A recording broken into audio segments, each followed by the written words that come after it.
Too much positivity is a bad thing? How?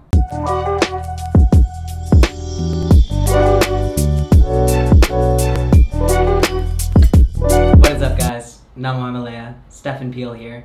I'm a communication scholar, media literacy advocate, and law of attraction practitioner.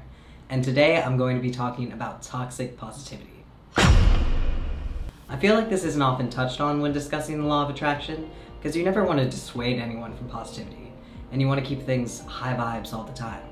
But as with all things in life, there is a natural balance. There are positives and there are negatives. Negative things happen. It's an undeniable reality. I'm not saying don't search for silver linings or to stop trying your best to remain positive in negative situations. I'm just saying it's okay, necessary even, to admit your true emotions and acknowledge what you're going through. We're in some challenging times. We're almost a year and a half into the pandemic. There's a lot of uncertainty around careers and the future. There's not a reliable social safety net to catch us if we fall. Climate change looms over us as we feel its effects more and more each day. And all of that is on top of the interpersonal challenges we must navigate, like fights with family or relationship drama. So it's understandable if it feels like a lot. And it's okay to admit that. If we're constantly caught up in this gotta stay positive all the time mindset, we're hiding from a lot of our experiences. This is when positivity becomes toxic, when it's used as a defense mechanism to shield you from experiencing painful emotions. In personal development and wellness spaces, we say a lot of platitudes. Everything happens for a reason. You are the creator of your own experience. When one door closes, another one opens. You can never lose something that was truly meant for you. And while they're all true, they can often be used to avoid the work of really acknowledging, sitting with, and processing that negative emotion. The wisdom of these sayings aren't substitutes for self-reflection and inner work. I think it's great that we're in a new age of awakened consciousness and that people are becoming more spiritual. But I fear this has opened the door to a lot of spiritual bypassing. Spiritual bypassing refers to the tendency to use spiritual ideas and practices to avoid facing unresolved emotional issues, psychological wounds, or developmental tasks. The term was developed by Buddhist teacher and psychotherapist John Welwood after observing those around him often yielded spirituality as a shield, using spiritualism to dismiss negative emotions and avoid conflict, rather than working through the difficult emotions and confronting unresolved issues. For example, meditation can be helpful in dealing with stress and negative emotions. Meditation practice is integral to your spiritual growth. Taken to an extreme though, it can become an avoidance tactic. If every time a little conflict or problem arises, you have to run off and meditate or else you freak out, then you've just become addicted to meditation as a calming technique and aren't ever actually confronting the challenging situation or learning how to navigate it emotionally. You must fully process something before you can truly move beyond it and let go.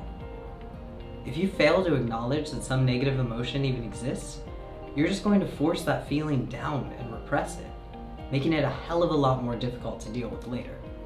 Positive and negative do not mean good and bad, and we need to break this association. Everything that you go through happens for you, not to you. All emotions serve a purpose, even the ones that are difficult to experience. We need to meet all of our emotions with acceptance and the understanding that no matter what we're feeling, it, like all things, is temporary and will change. Recurring negative thoughts and feelings can show us when we're in a situation that's out of alignment with us and can propel us to make those positive changes to remedy that. When I first started studying law of attraction around 5 years ago, I began over-policing my thoughts.